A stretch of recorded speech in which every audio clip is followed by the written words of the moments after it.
Hello, my name is Matt Stinson. I'm a PA at the Callaway Young Cancer Center. And in this video, we're going to talk about common imaging that you might see in a cancer center. So we'll go through five imaging modalities and talk about what they are and what they're good for. We'll start with the easiest one, which is an X-ray. X-rays are radiation that passes through the body, and we're able to see both bones and soft tissues. But there's some drawbacks to X-rays as well. One of the drawbacks is it's a two-dimensional image.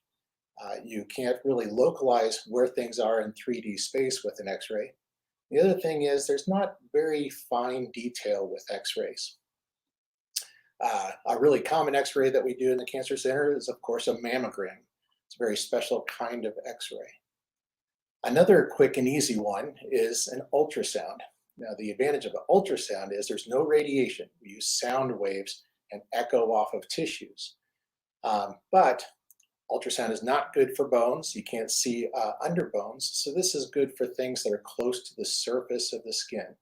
And we use ultrasound for lymph nodes, for lumps in the breast, even for some organs like liver and bladder. One of the most common things we do in the cancer center is a CT scan. CT scan you can think of as an X-ray. It's radiation that passes through the body. But instead of a single X-ray, you think of a CT scan as a stack of X-rays. And the advantage of a CT scan is you really can see where things are in 3 dimensions. The other advantage is it's much more sensitive than an X-ray, so you can see finer detail. It's great for bones. It's pretty good for most soft tissues, and we do use that a lot. A very special kind of CT scan is called a PET scan. Now, PET scan is just a CT scan, but with the added information of metabolic activity.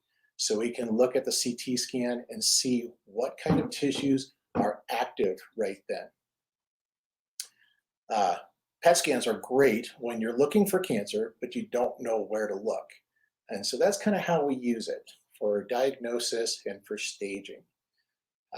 There's some disadvantages to PET scans.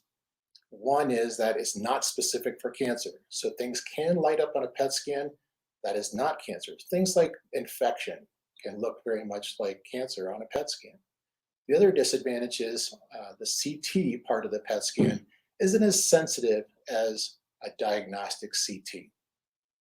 The final imaging modality is an MRI.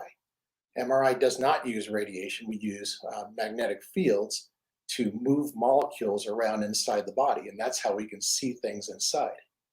MRIs are great for looking at fine detail of soft tissues and bones, but the thing about MRIs is you have to know where you're going to look and what you're looking for to make it useful.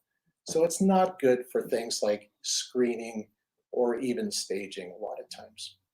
So those are the 5 modalities that are most common in the cancer center. Of course, there's a lot more out there. And if you have other questions about imaging with your cancer diagnosis, of course, ask your doctor, right? Thanks for joining me on this video.